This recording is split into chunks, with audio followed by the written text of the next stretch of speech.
ఇంకా ఈ భూమి మీద ఇలాంటి మనుషులు ఉన్నారా అనిపించింది నాకైతే. నేను ఈ వీడియో చూసినంతసేపు నా 2 కళ్ళల్లో నుంచి ఆ నీళ్లు మాత్రం ఆగలేదండి. సో తన షాపులో ఒక యువతి పనిచేస్తుందండి.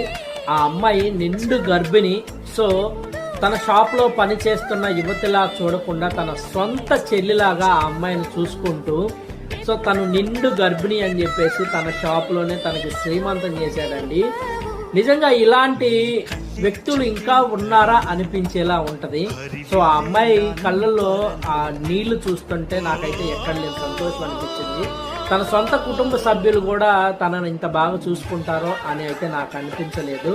నిజంగా ఇలాంటి వాళ్ళు వాళ్ళ దగ్గర పని చేయటం అనేది, ఇలాంటి వాళ్ళు నిజంగా చాలా అదృష్టం చేసుకొని ఉండాలనిపిస్తుంది. నిజంగా చాలా అంటే చాలా హ్యాట్స్ ఆఫ్ అనే చెప్పాలి ఈ వ్యక్తికి.